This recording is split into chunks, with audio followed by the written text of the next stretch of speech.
welcome Representative John Cavanaugh.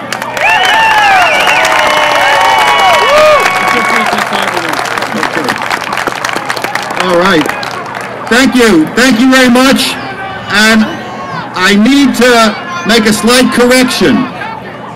In flush times, I'm the chairman of the Appropriations Committee. But in tough times, you got to step up and do the job. I'm the chairman of the De-Appropriations Committee because we've been de-appropriating. During the good times, Democrats and Rhino Republicans jacked up spending way beyond revenue, and that's half the reason why we got into this mess. The other half was irresponsible mortgage and lending policies in Washington, which created a bust in the housing market. And the combination of those two things threw the nation and Arizona into an economic tailspin, and it was de-appropriating that got us out of it, and we're almost out of it. But there's a lesson to be learned in Japan, because the problem is not over. On March 11th, a 9.0 earthquake hit Japan. For a little bit, it was calm, and then a massive tsunami wiped over Japan. After the earthquake, they thought they were safe, then came the tsunami.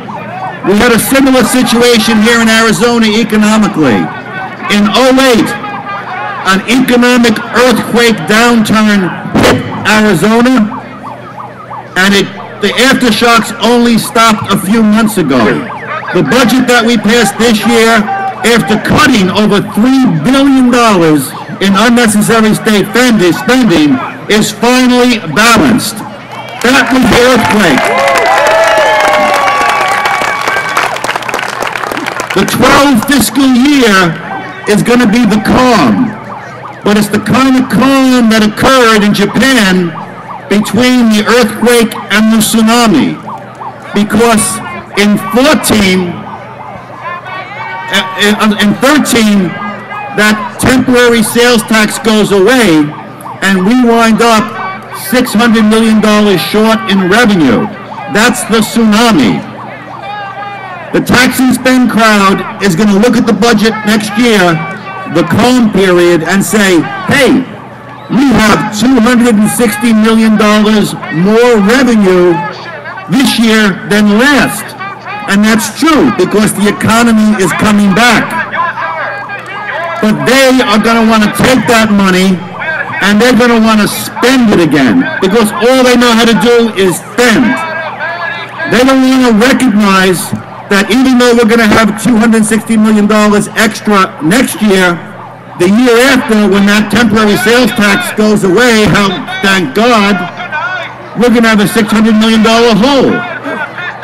Conservatives, Tea Party, is saying, you take that extra $260 million next year and you put it away in a hurricane fund, so when the tsunami hits the following year, we can take that 260, do a little bit more cutting, and have no more taxes, and then recover. So when you hear your representative or any politician saying, the money's back next year, we can start to spend again, you say no. There's a tsunami next year, we save this money, we finally solve this economic crisis the next year, and then we'll slowly recover. But we'll never overspend like we did in the past, because we learned our lesson. And before I go, I want to tell you two other little bits of good news that I know good Tea Partiers like you will appreciate.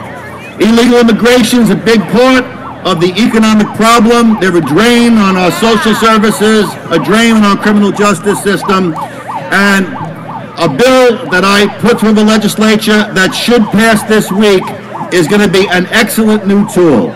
I discovered that local governments were giving away government licenses with photo IDs to anybody who walked in the door. Not only did they not ask about proof of legal presence, they didn't ask about ID cards.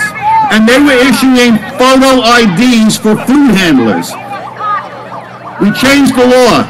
It'll go into effect, we'll pass it this week, it'll go into effect in a few months. From now on in Arizona, no level of government gives anybody any license, any card, anything necessary to work unless, one, they prove they're here legally, and two, they prove who they are.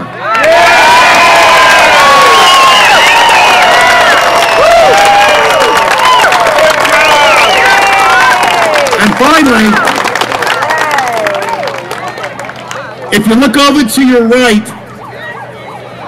you might be able to see this circular monstrosity called Arizona's 9/11 Monument. That monument was built about 10 years ago by a group of people that nobody was watching.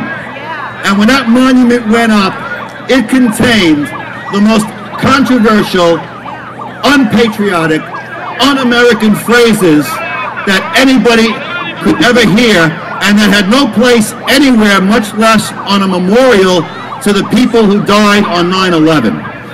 This monument that they put up had phrases like, "You don't win battles against terrorism with other battles," a direct slap in the face to the American fighting men and women who responded by going overseas and wiping out Al-Qaeda.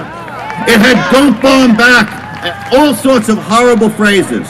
Well, I almost got those phrases removed a couple of years ago, but thanks to the Tea Party people, thanks to you people, because it was your action that got rid of the weak-kneed moderates and liberals in the Republican Party that gave us the conservative supermajorities in both houses, and I had enough votes this session to remove those vile phrases, and they'll be gone.